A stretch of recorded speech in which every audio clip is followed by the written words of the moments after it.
Hello, everyone, and welcome to Live Academy, the virtual design learning platform by Meal Middle East Architecture Lab. My name is Riyad Jokka. I'm logging in from Dubai, and I'll be the moderator for these online sessions.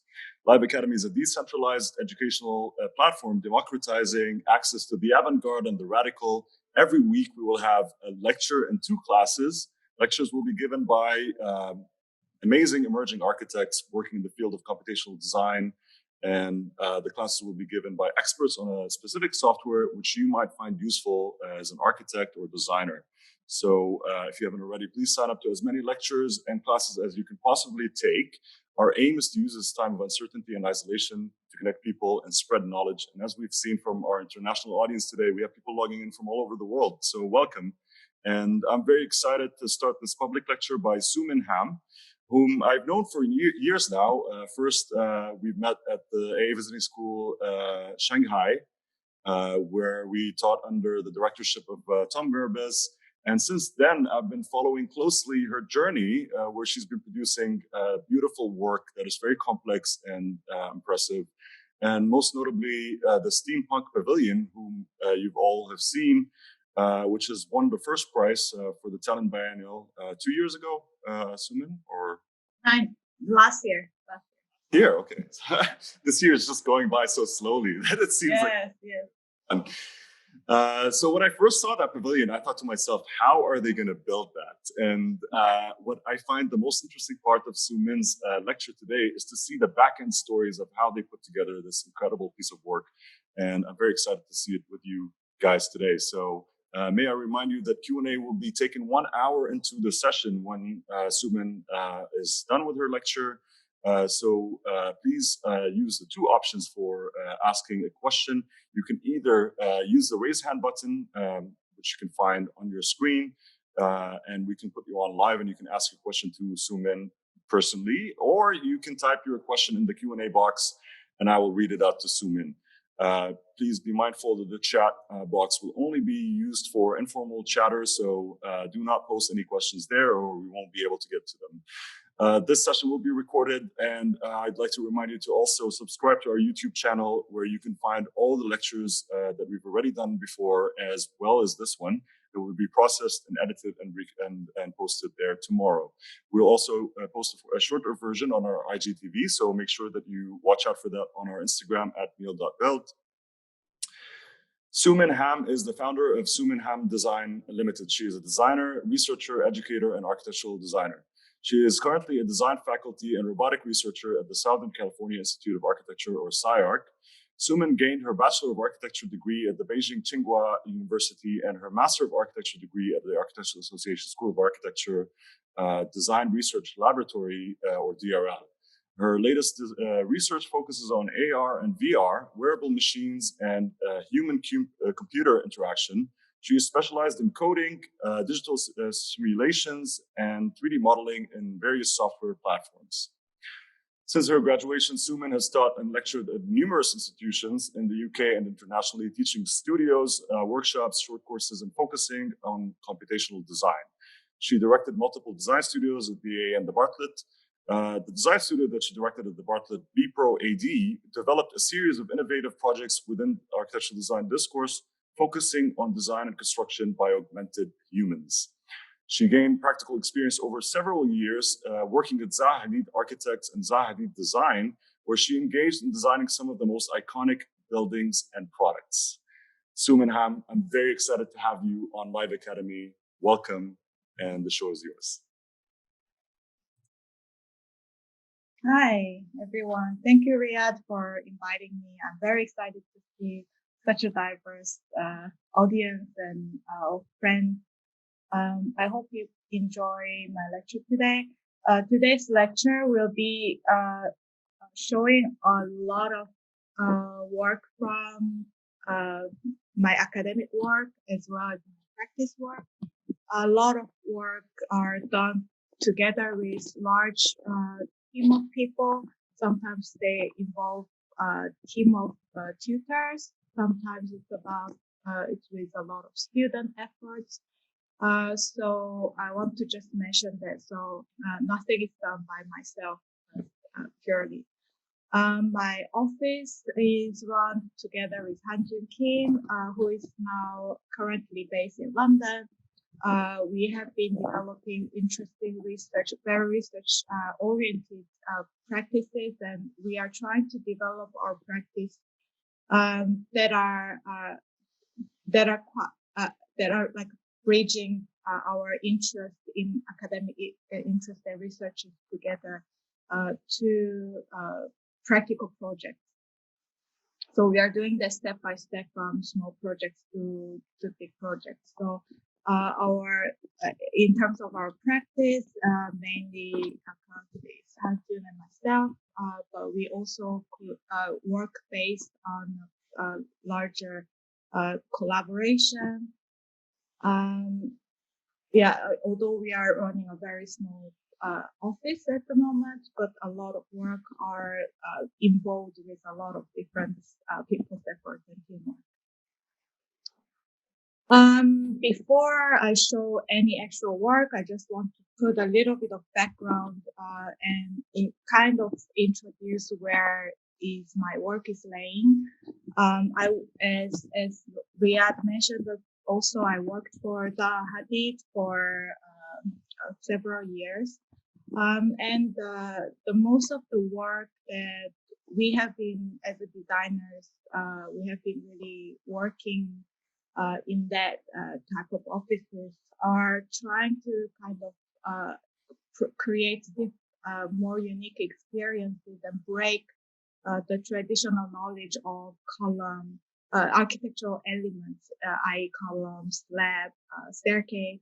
And typically in Zaha's office, a lot of things are kind of retranslated and camouflaged, so you don't really recognize what's ceiling, what's floor, and it's kind of really interested in merging that kind of experience, visual experience and spatial experience, and kind of especially in Zaha's office, it's really dominantly about like fluidity and connectivities and reinterpreting visually and aesthetically of different kind of structural elements or architectural elements.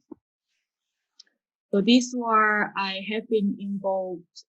These are not my project. I didn't involve in this project, but I kind of put them together as an example. Just wanted to make it clear. Okay, so I brought those up because I wanted to kind of explain where the later kind of work that is coming from. As you can kind of notice, the work that in this type of work is kind of really interesting. They bringing the kind of breaking of the boundaries between different architectural elements. However, structurally, they are still quite mainly remaining at the envelope level. So the structure remaining inside is still kind of, let's say, traditional or conventional. That is not fundamentally different from Maison Domino, for example. So that kind of also that kind of like question it brought to the next generation designers. They're really trying to understand the elements to be more meaningful in structural level as well. So the first kind of movement, I would kind of name it. I don't know if this name is correct or not. I'm just naming it as parametric kind of movement, but trying to reinterpret the complexity of the surfaces of the envelope and trying to re-understand that to materiality and tectonics. So you kind of understand or kind of finding much more meaningful ways of reproducing those complexities, but with much more economic and meaningful ways, and that deals with that is thanks to the use of robotics and precise machinery. These are examples such as from ICD in University of Stuttgart. There also ETH and a lot of academic practices and research associations have been dealing with this type of work that has been in recent decades has been really a profound development in this area. And you can see that how these parts are precisely related to each other, and the use of material is very much highly economic to the geometry. So there's no waste, no decoration basically. And these types of work normally requires a lot of precise machineries. So to make these pieces, you still need thousands of different pieces, and they require very precise machines to produce them.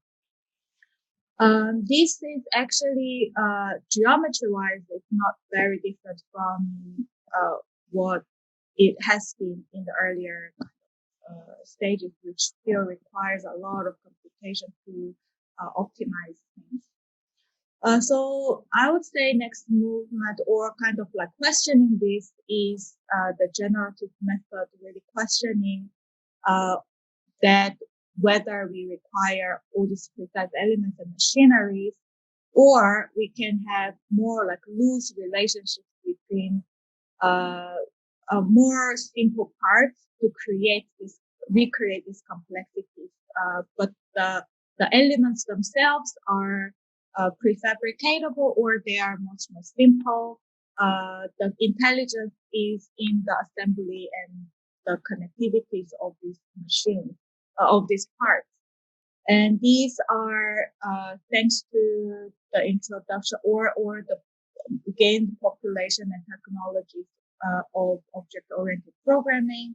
The fundamental idea behind this is to control the rule sets of each element and populate these high amount of elements or high population of elements and agents to create the global complexity. This is possible by the use of text-based coding, and a lot of software which supports that.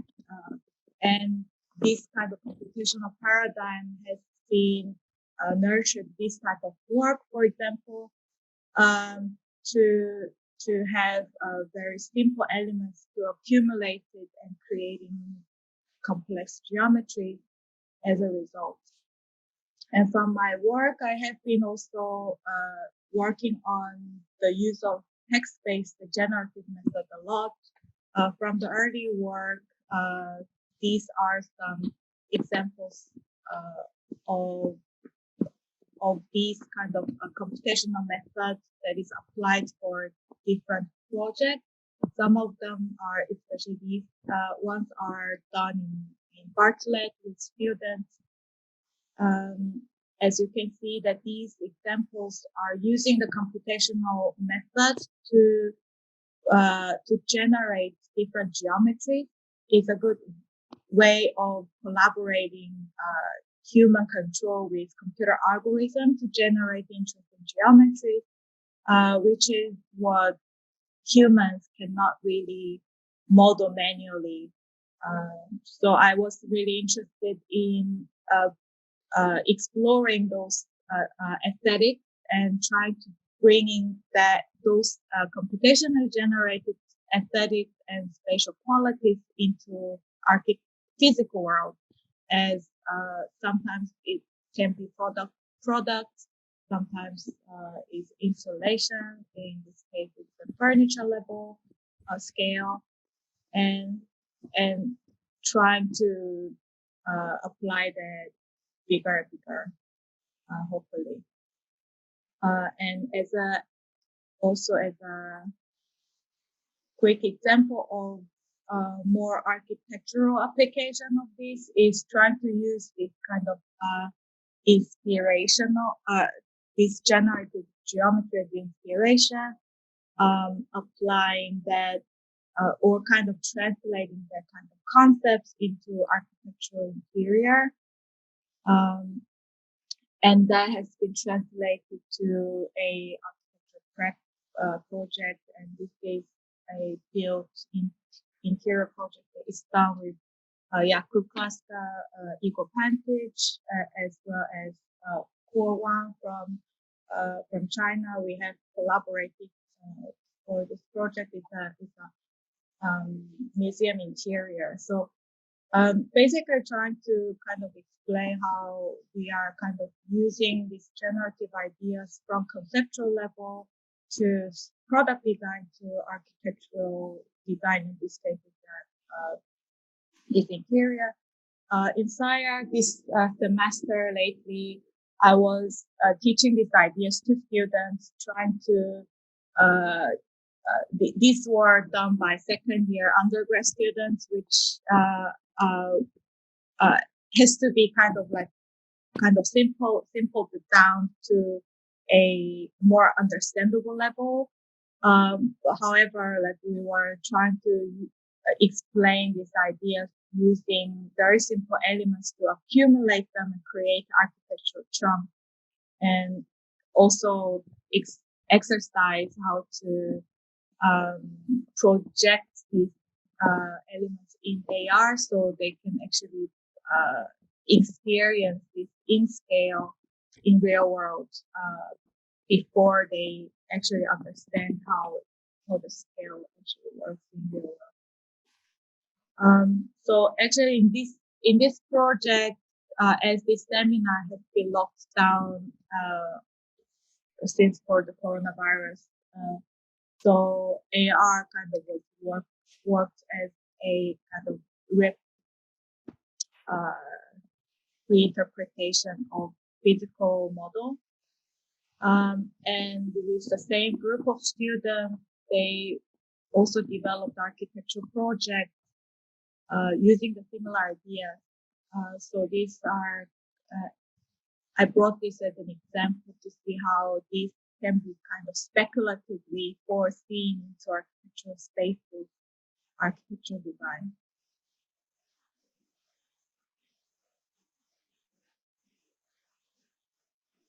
This program was set for esports arena, so students were exploring interesting typologies of theater versus more game-based projects. Similar ideas was also applied for another group of students.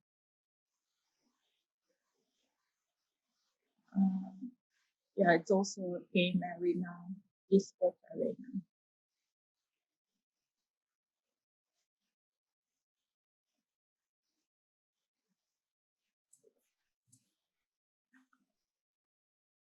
Okay.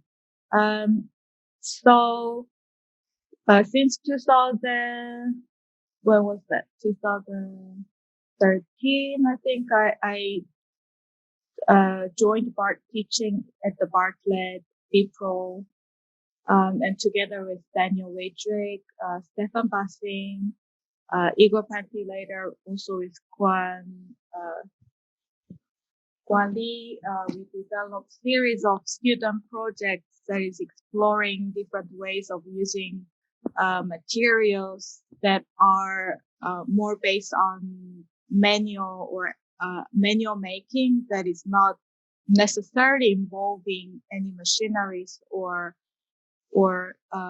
robotics, to explore mainly how materials can be used to create interesting structure. And from this program, we developed series of projects that requires computationally generated kind of methods in terms of their geometry making, and trying to find unique and synthetic material application, and trying to merge these two so to really understand materiality that applies in generative design. So So using materiality as one of the inspiration for making, for finding.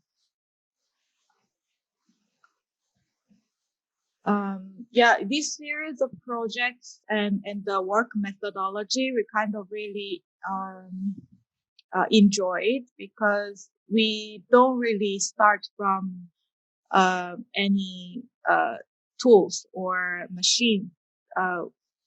We just start from purely studying different materials and the ways of using materials differently. And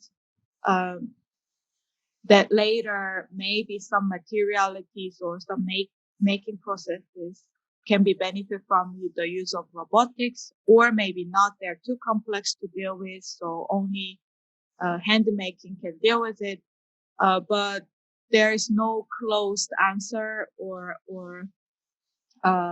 closed method that we had to deal with. It's a lot more free and creative than that was quite enjoyable working with these methodologies to really explore different aesthetics that is coming from the way we use materials.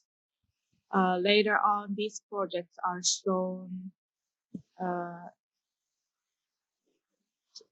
as an example of using robots. This was done in Guanli's Gracedyne farm, where they were very much knowledgeable in clay, especially dealing with clay with robotics. And they also developed the earlier slide was about the tiles that they did for V&A shop.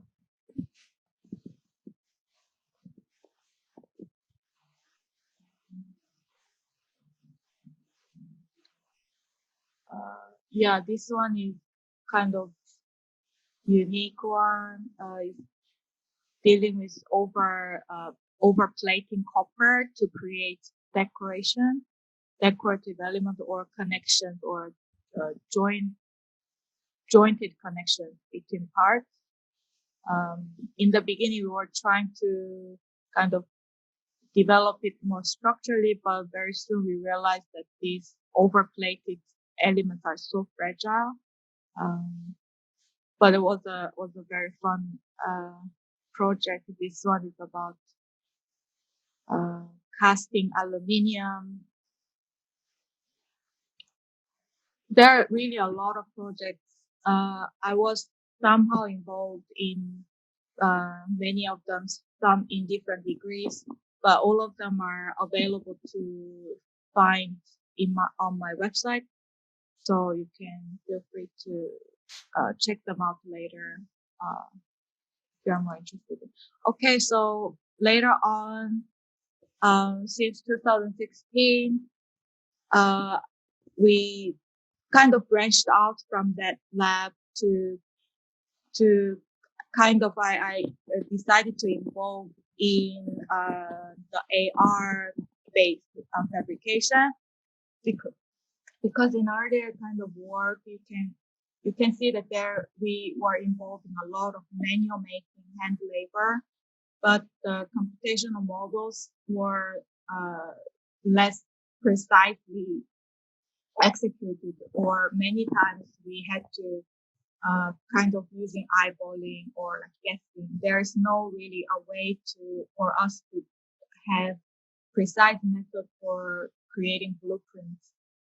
So since 2016, the Microsoft HoloLens became commercially available and affordable, and we started this agenda to work with this kind of technique to see whether this can really help us to develop our making processes. And we also realized that in this method there are pros and cons, but the most technically we have to really develop a way to let computer to recognize what's happening in real world, so we can actually communicate with computers. So that is kind of next agenda that we are looking into at the moment. But these videos are showing the potential and research process of these.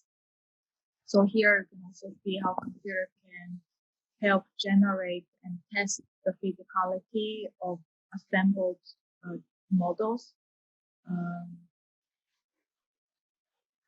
You see that these are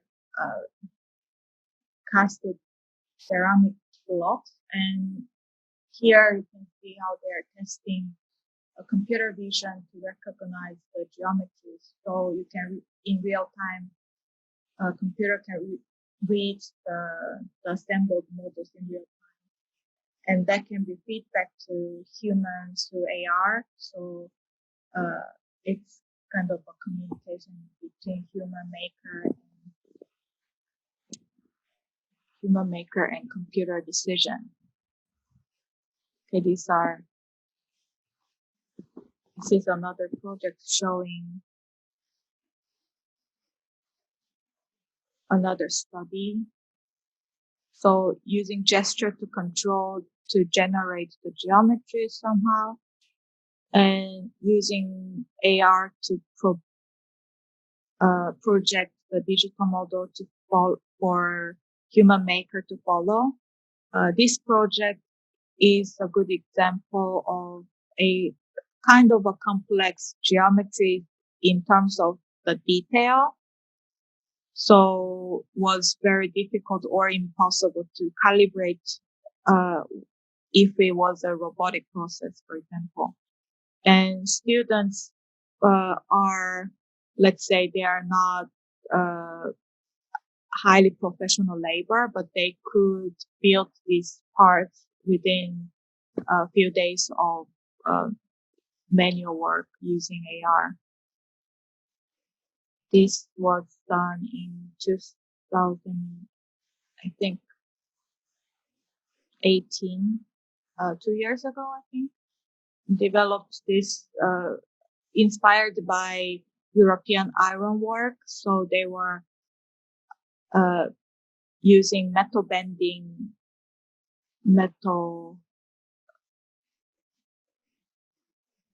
like this metal kind of weaving and bending method that is inspired by European ironwork to create complexity.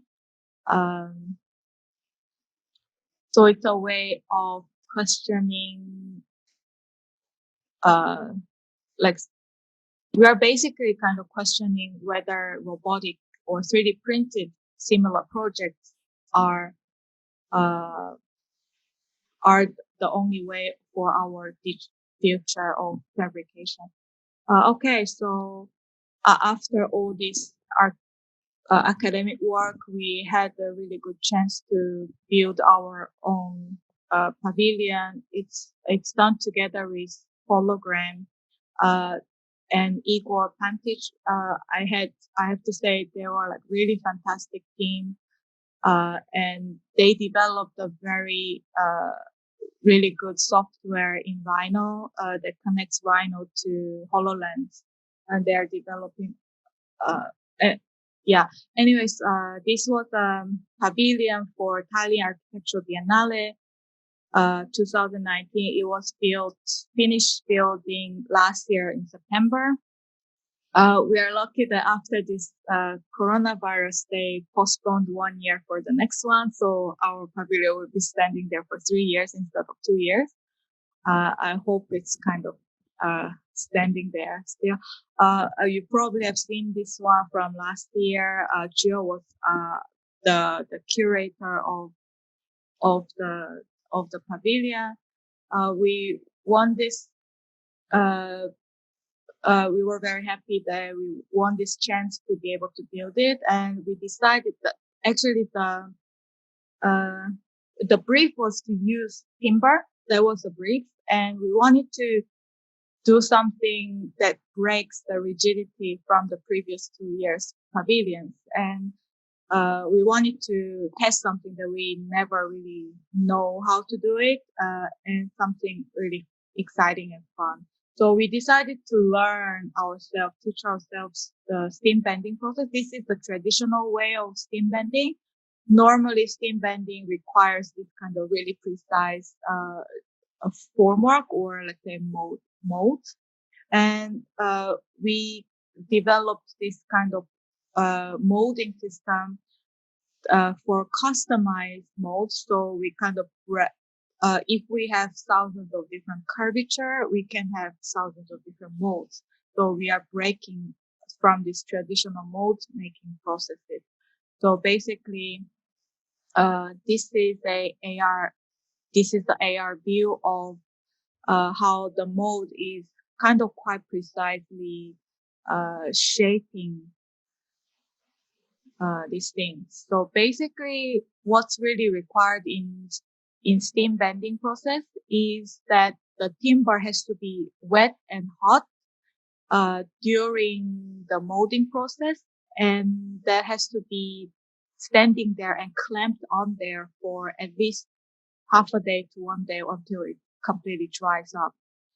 So, so that this was a test in Temple University by Guel, and this was our actual making video of each timber in on site.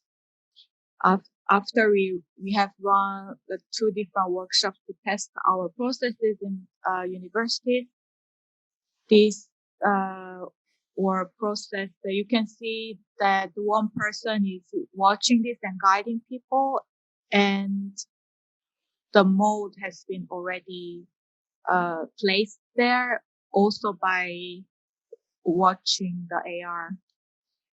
And our joint was done with the bent metal pieces, and these were also bent with AR. And this is the assembly process. So you can see that they are placed on site and assembled with AR view. So our entire project didn't have any printed blueprints, and we could also redigitize some parts, either to check it or to add additional joints or brackets. We were using this kind of method to digitize the built parts.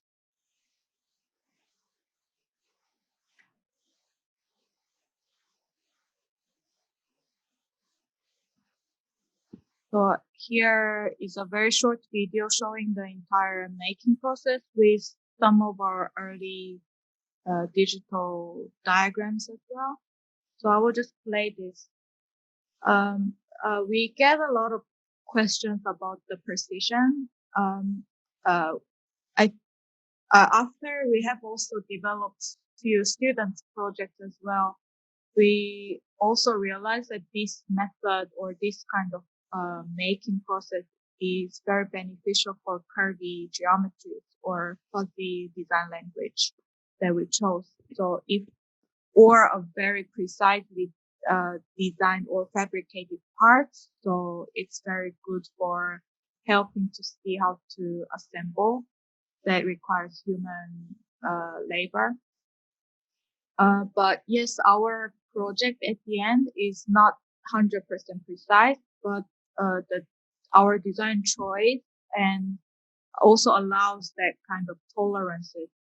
But at the end, the overall geometries are not that far off, as we also made choice that our end-to-end position of the timbers are actually positioned precisely on the floor. So there are few decisions that we made that really requires precision and also allows hand labor tolerances. So here, this video is edited quite clearly, so I think it speaks for itself.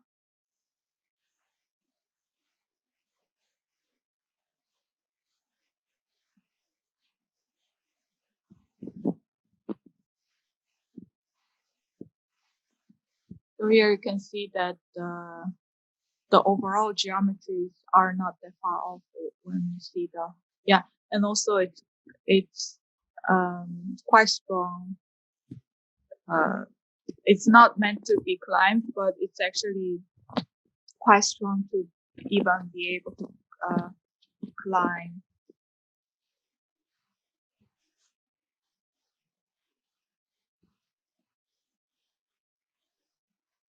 So we haven't seen this for a while in real, but hopefully it's still standing there well. And if you are happen to be there within these 3 years or almost 2 years, please go have a look.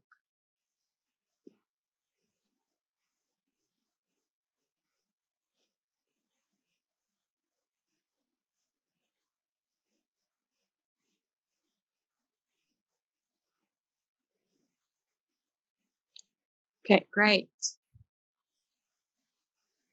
All right. So next is another Bartlett project. I wanted to show this together with our pavilion because this project was developed in the same time that we were building and developing our pavilion project. With Bartlett students, we kind of developed things that are not yet tested in our pavilion. So in this case, they developed a three-dimensional movable or adjustable molds, so they can actually hang their material separately, and also the clamping is kind of taking a lot of time. They developed their own clamping system to save the clamping time as well. So this machine, they developed the machine, or let's say this tool, specifically for this project, and the making this tool was part of their research. So this molds is also, they can also assemble multiple pieces also in the same time. So this is a, a view how they are adjusting their position looking at HoloLens or hologram. And they can also, on top of that, uh, connect them.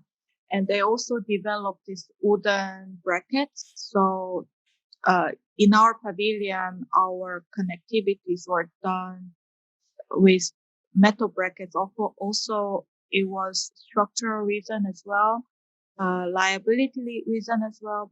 But in this project, as it's an academic project, we're able to have this freedom to test other types of joints. So they developed wooden joints. So the joint is not secondary. So it's developed, or it's designed together as part of the entire system. So there is no secondary.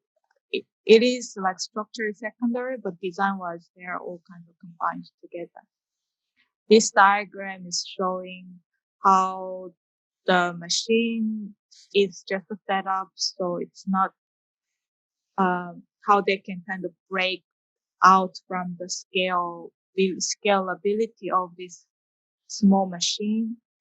So for a larger piece of art, let's say structure, they can move these machines up and down for continuous structure or assembly. So it's a speculative pavilion they made.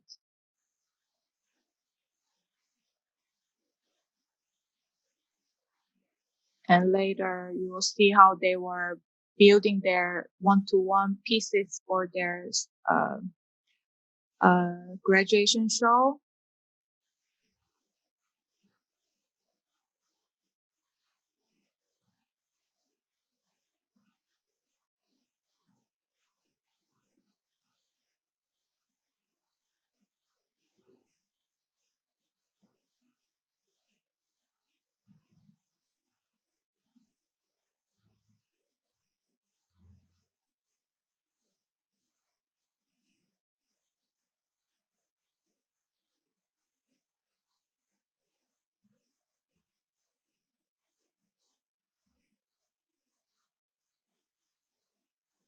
And fast forward just a little bit.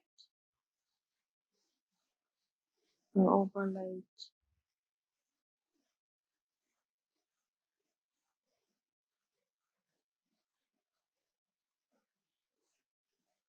This was the show itself.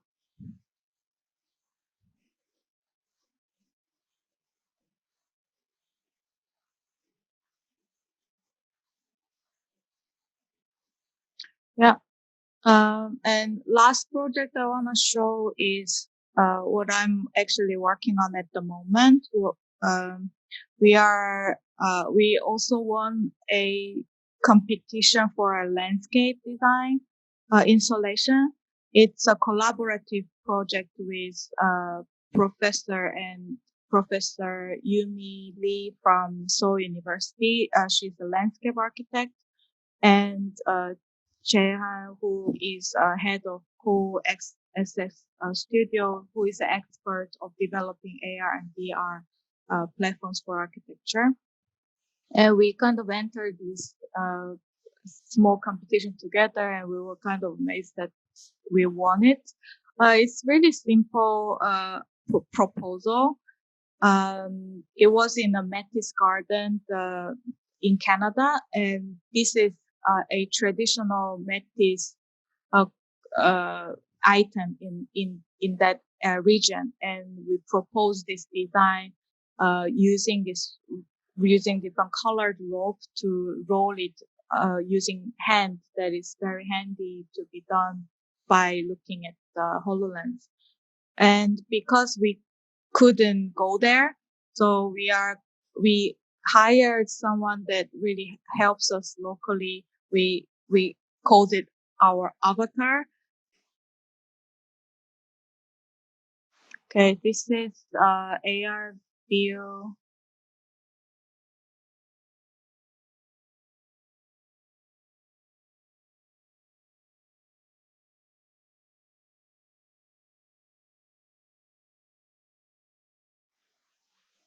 So uh so that's kind of what we are trying to make. This is not in Canada, this is shot from London.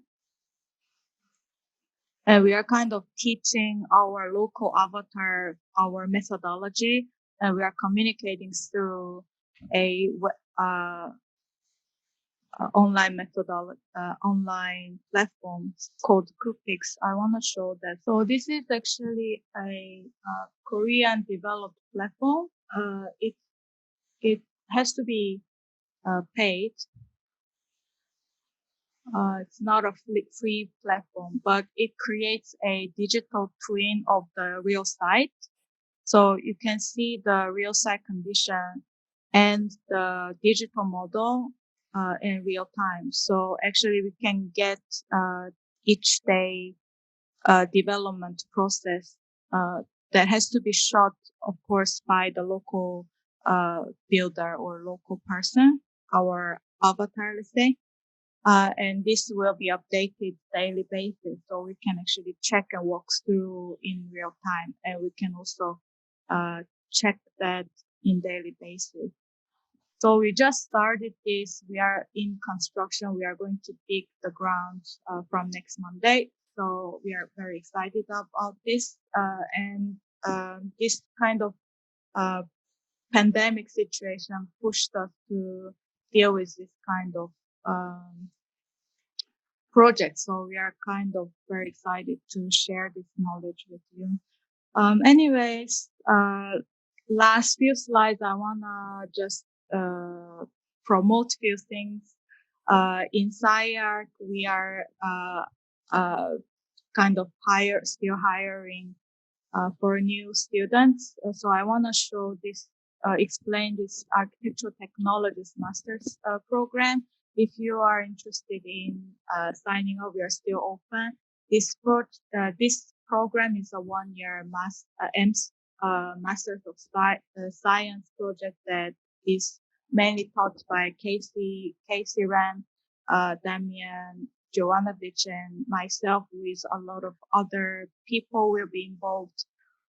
This program will be mainly about nurturing entrepreneurs of who is understanding architecture technologies and computational ideas and methodology. And we are also going to teach uh, nurture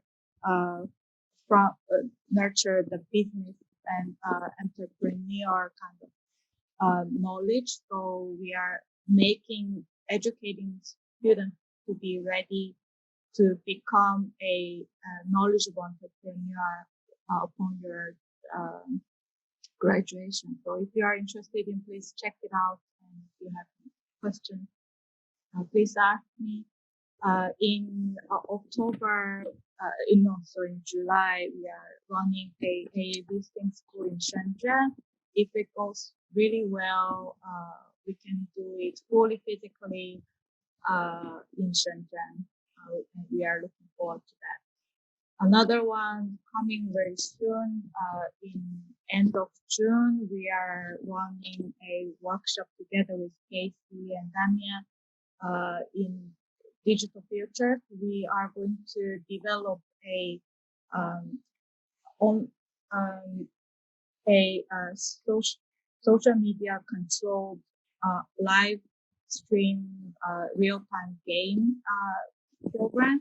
So actually, you can see that this is a demo that Casey and Damian produced for Steyer's spring show just a few weeks ago.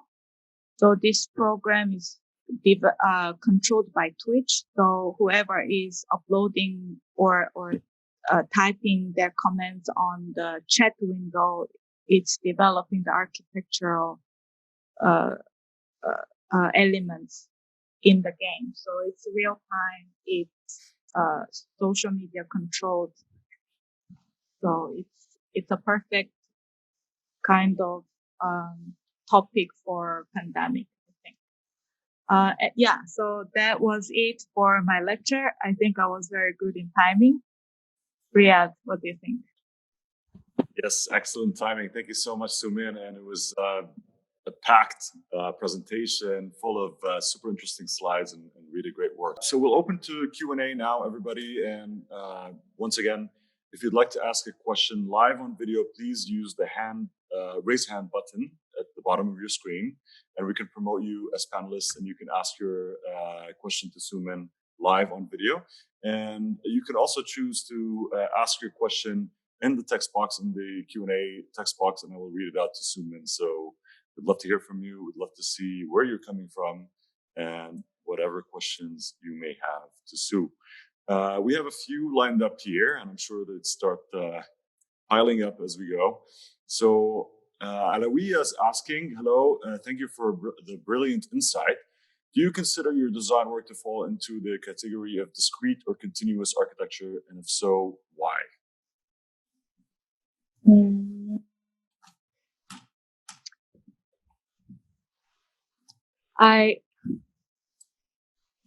I'm kind of reluctant to answer that question because I think there is a very weird kind of promotion of the word of discrete. But if you are referred to georesin, I would say my work is discrete. Yeah, but I think there is a little bit of different kind of this definition that is laid by Geo. So I think there can be a little bit of different argument, but my work is I would say it falls into that computational paradigm that is working with multi-agent system, object-oriented ontology, Right. and all that. Yeah. But I don't want to say that is discrete or continuous. I just don't like to label it somehow. Yeah, I don't like that kind of black and white. Yeah. And we've had Gilles on Live Academy previous to your lecture. He gave an amazing lecture of his work, and obviously he's been pursuing this sort of paradigm for a while in his discourse. Yeah. But it's not necessarily a label to put on. So I think discreteness is in the operational level, but somehow in some of Jill's kind of articles or definition, it might sound like it's falling into a certain scale or I wouldn't say aesthetics, but certain process or methodology. It's only about assembling of prefabricated elements, which is not. Yeah. But discreteness is something a little bit more like bigger umbrella. Yeah. Your mic is misbehaving. Great. Let's keep it that way, Sue. Yeah. That's great. So let's ask the next question by Yasmin. Is the Architectural Technologies program online based or not? No. Okay. It shouldn't be. Yeah. It's a proper master's course. And I'm glad to see that, these courses are coming back and people are going back to doing business as usual.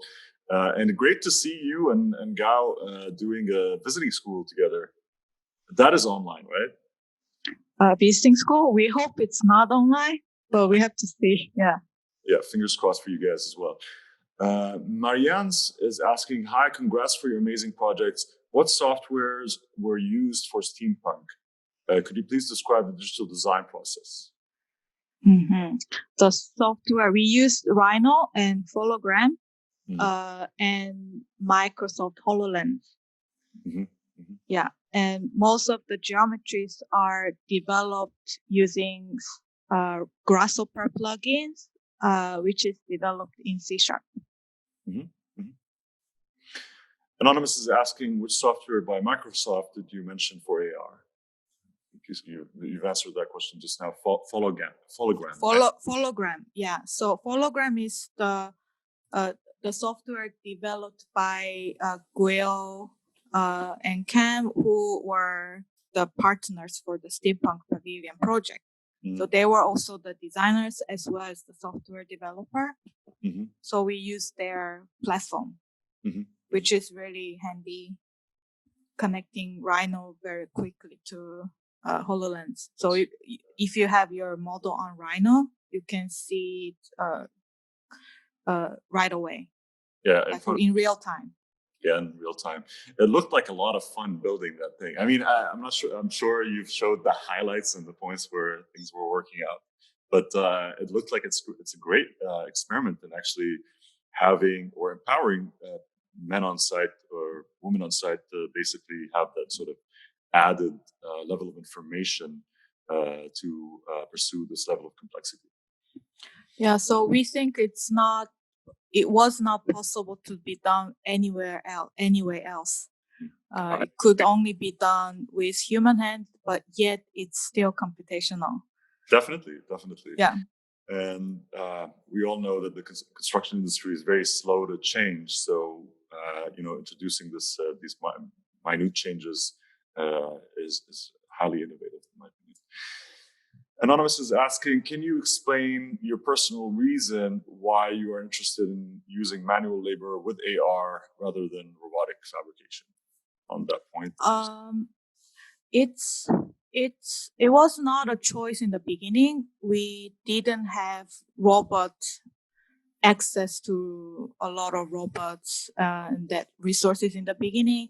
And naturally, my academic work and agenda developed in the beginning was mainly about material behavior and material research, and which is highly craft based. And a lot of things couldn't have been done with robots. And those work were was kind of exciting, but that was also what I was doing. So in the beginning, it was not my choice. If I had robot next to me, if I could have like worked with it, probably I have done something very different. Mm-hmm. Yeah. But I don't against anything using robots or something. It was just there are also different types of possibilities that is not only like our future is not only about robotics, and it's not accessible by everybody. Yeah, while this AR thing is going to be more available and yeah. Okay, Yeah. well, we have Philippe Morel, who would love to or would like to join the conversation now. So I'm very excited and would love to have him join the conversation. Please, panelists, please promote Mr. Philippe Morel, who is an architect and theorist that has made countless contributions to computational design through his writing and also through his company X3, which is a leader in the industry in terms of concrete 3D printing. How are you doing, Philip? Where are you joining us from? I'm really good. I'm in Paris at the moment. Welcome. I am. Thanks for joining. Hi, Soomeen. Hi, thanks for joining. Yeah, that was amazing. Thanks a lot for the presentation. It's the first time I had the chance to see a full presentation, a full lecture by yourself. So it's really good. I have a very quick question. How do you envisage, or what's your plan for applying this methodology in larger scale projects? Yeah, I think that is a big question to me because it's not applicable for every single aspect in architecture. As I showed my interior project a little bit, that was probably my most practical commercial projects that I have. There were very little about the conceptual in conceptual level. But I think at even something that is about assembling a facade or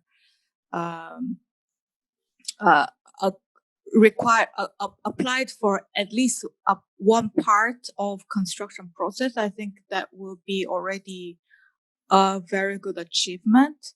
I'm very excited, or I would love to apply this not only on installation or pavilion level, but at least something that can be applied to be able to communicate with real world and in a client level.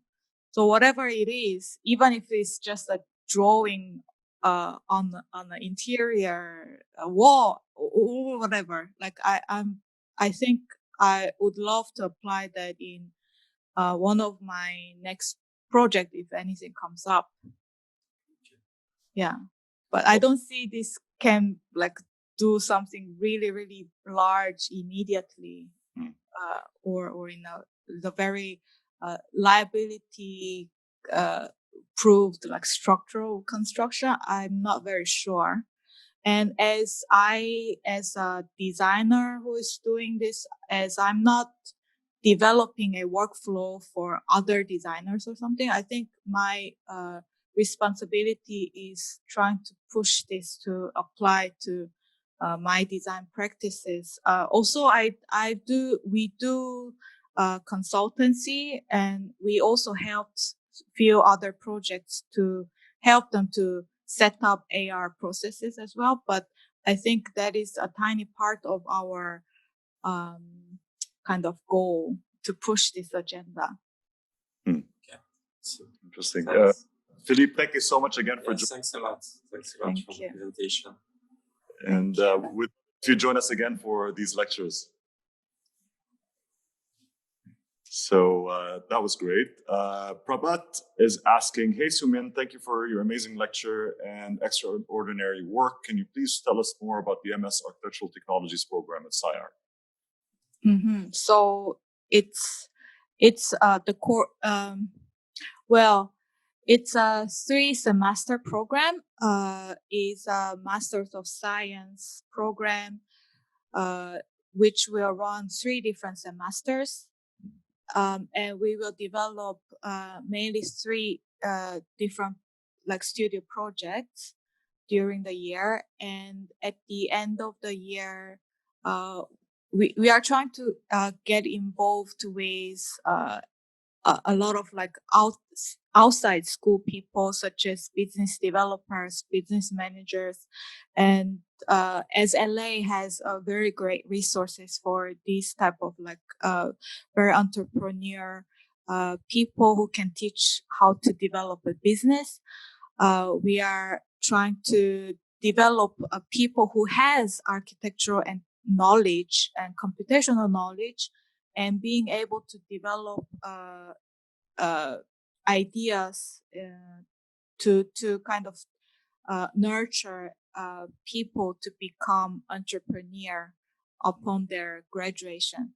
So it's not only a architectural education. We teach basically Casey and Damia will be also teaching main studio design studios.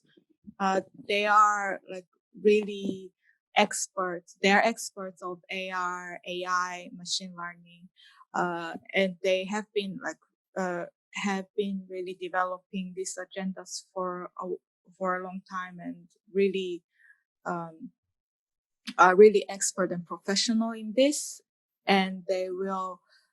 We are going to be as a team to develop non-traditional architectural projects that help students to be knowledgeable and being able to be ready to go out to the world and become the thinker. Or if you are going to another company, you are the person to really think the strategic by knowing the current and ongoing new technologies, and that is related to architecture. It's very interesting. So combining a practical hands-on experience that, you know, your graduates might benefit from getting a great job in the future. Yeah. So, One thing I realized in SciArc is quite amazing is that the main goal for SciArc is to nurture people. Mm-hmm. For example, a lot of other schools are there. The goal is to have nice projects. Yeah. Less about the person. But here, I think I was quite kind of, I appreciate the kind of goal for like really trying to teach and nurture people to be something. Mm-hmm. Yeah, and to be the thinker, to nurture them to have good career. Yeah, I think that's an interesting concept, and I think that is kind of nice. Amazing. Yeah. Super. So Bilal Khalid is asking, hi, Soomeen, thanks for this lecture. From your point of view, what will be the repercussions of generative technologies on the field of architecture? And what is the type of paradigm shift that we as architects need to do?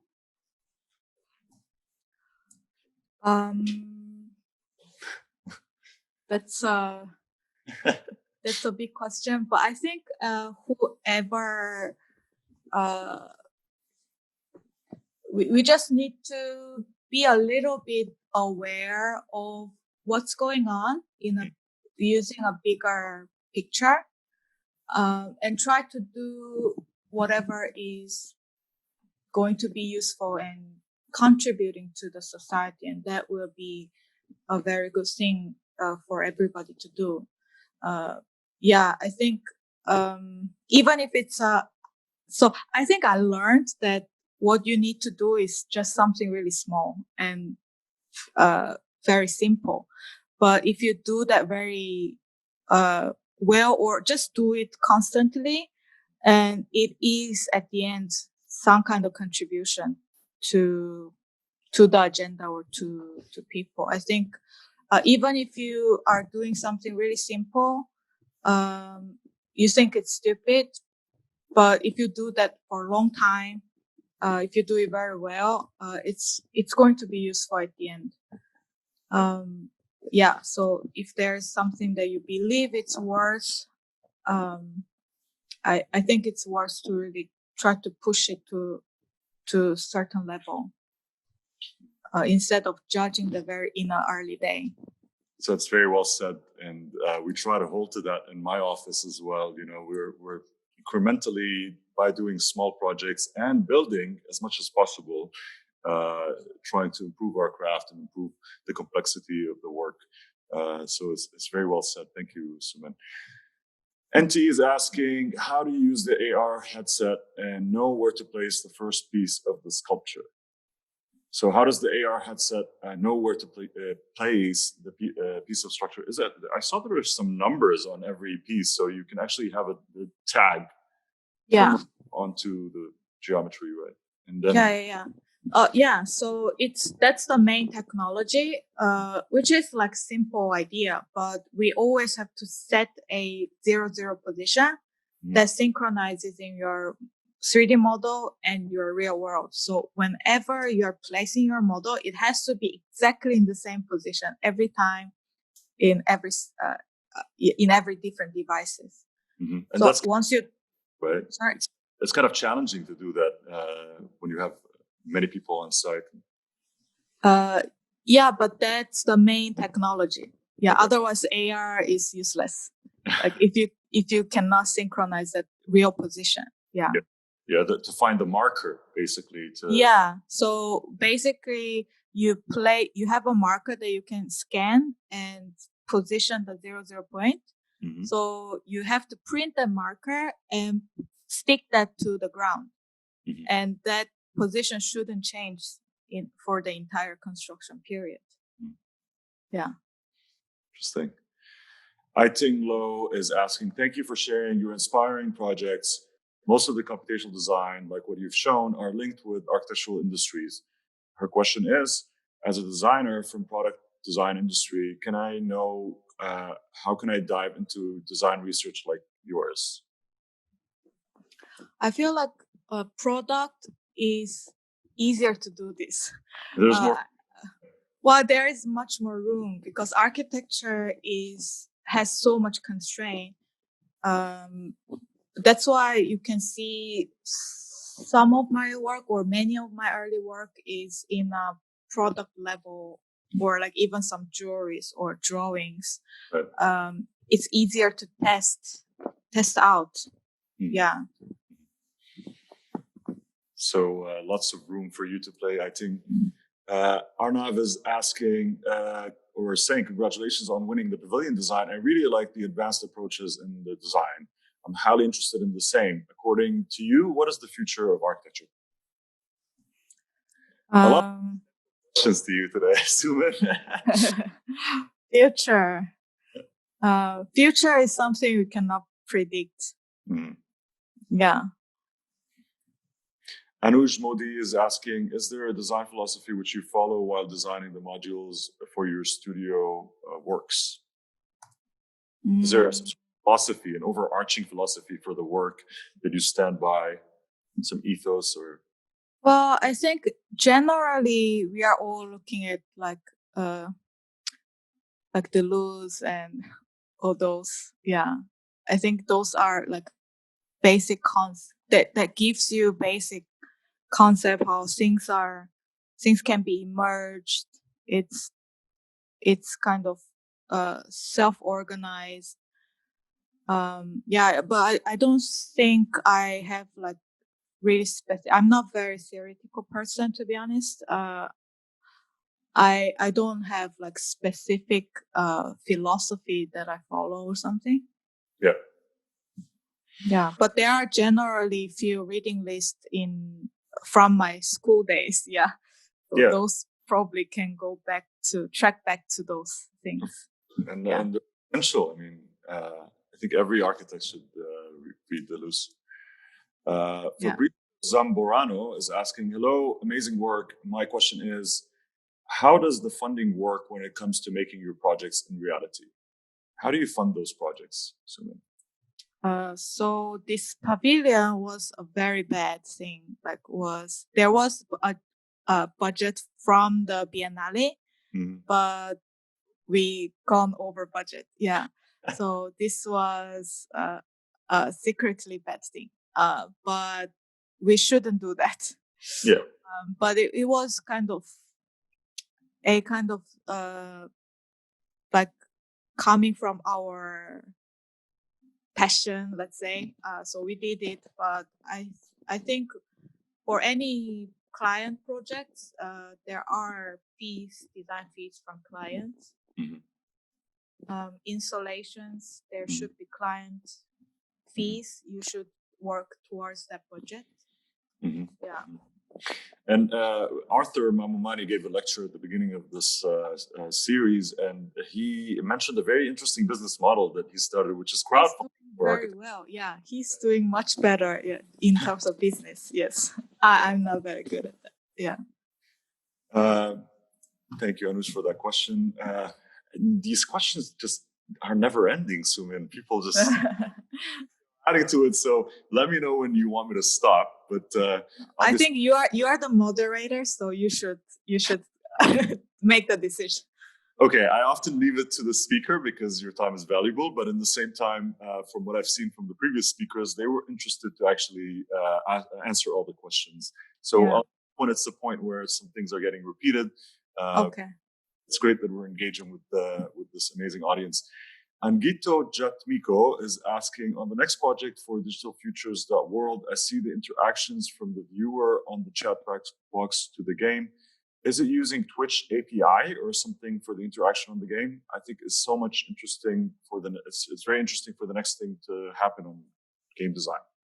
Yeah, it was developed by Casey Ram. It was not developed by me, but yes, it was developed using Python. It was Twitch API, as I understand. Yeah. How's your mic doing? Okay. Is it?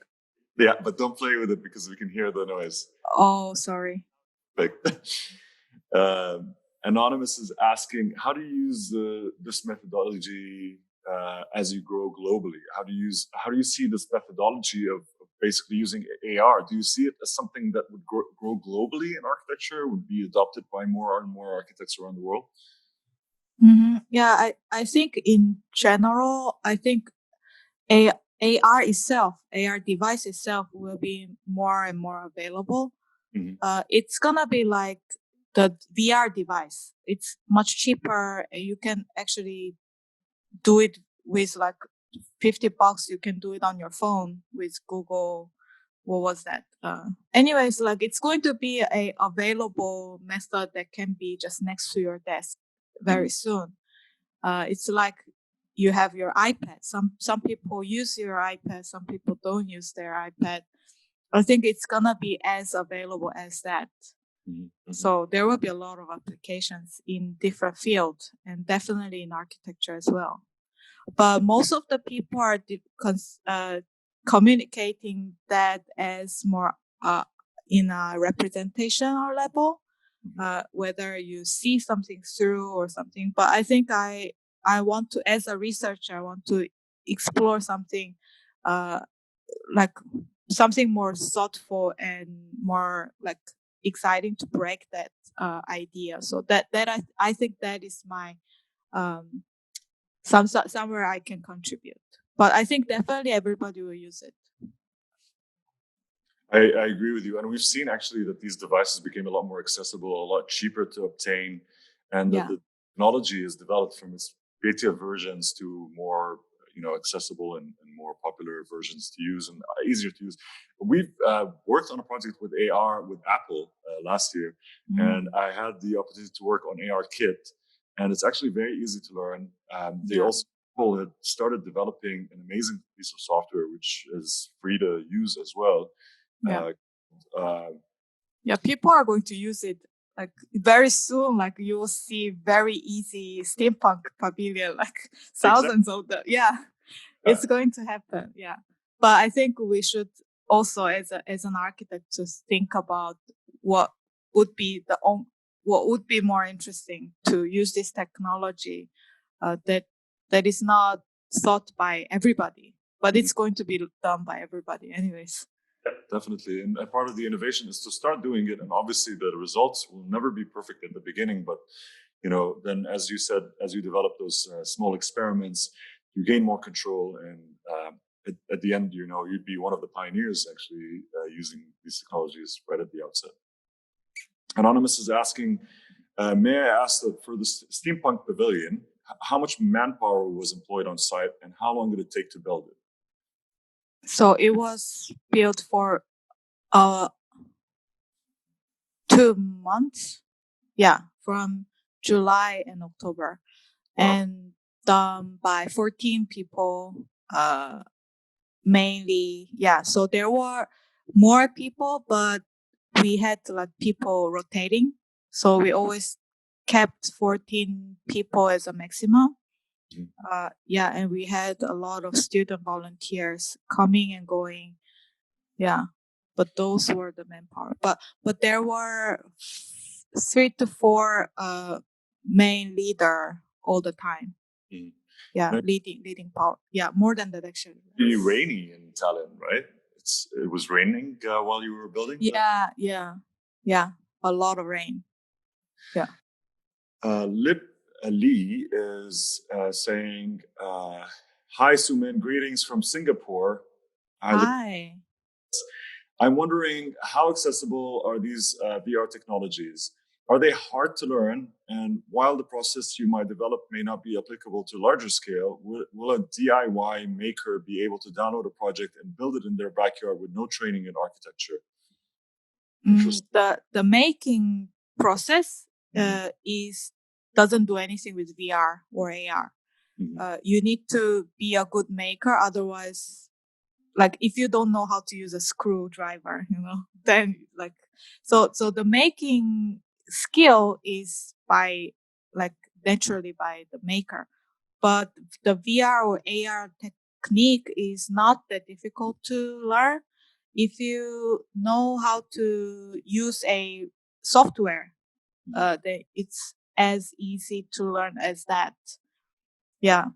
So it's kind of like a guidance, right? Like it offers you guidance on site so that you don't have to refer back to your screen and geometry. So it makes the process easier, but at the end of the day, you are bending wood with steam. Yeah. I think the name actually is very clever, Steampunk Pavilion. Yeah. Love that. So we got 2 more questions before we let you go, Soomeen. One from Anonymous asking or saying, "Thanks for the wonderful presentation, Soomeen. What were the unexpected constraints you faced while building the Steampunk Pavilion at the site level?" Unexpected constraints that you faced on the site.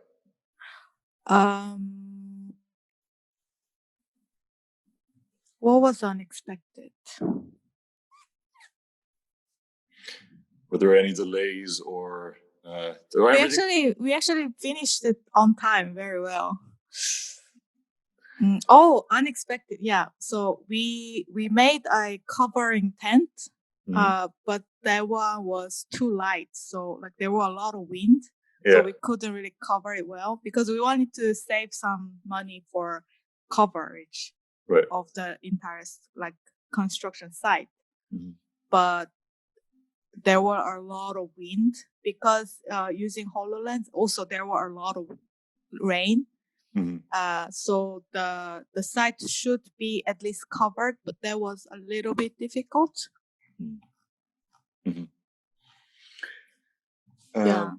Asking, would you consider using different materials together to help in applying this method on a larger scale?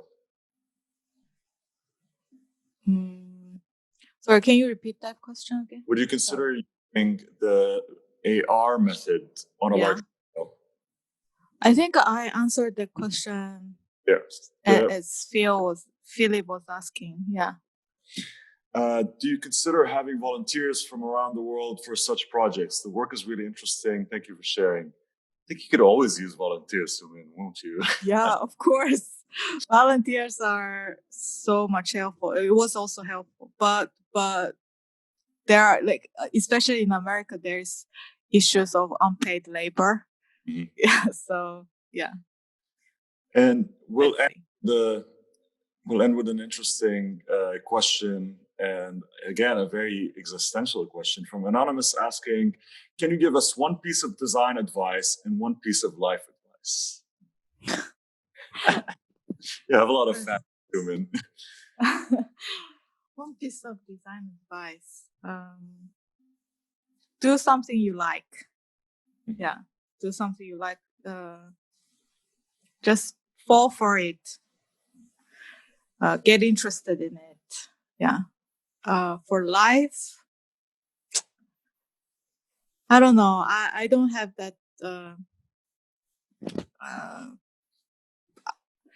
I don't know if I can answer that question, but I would say believe in yourself and just do it quietly, like for a long time. If you believe something, just do it.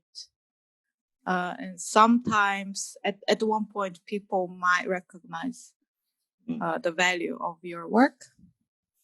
So almost work hard and let success make the noise. Yeah, just do whatever you think it's okay or good. Yeah. That's fantastic, Soomeen. It was inspiring. And as we can see from the never-ending questions, that the audience really enjoyed it. So thanks again for joining us. Thank you very much. Thank you. Do you have any last words for us on Live Academy? Yeah, thank you so much for such an amazing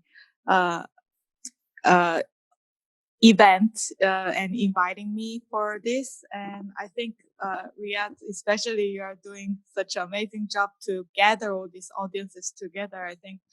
I know that it's not easy, and I think you're doing a great job. Yeah, thank you very much. Well, we also love what we do on Live Academy, just like you mentioned. So again, to our audience, and I hope that you join us on other sessions. Please make sure that you watch this recording on our YouTube channel and on our IGTV tomorrow, and be safe wherever you may be. Thank you. Bye.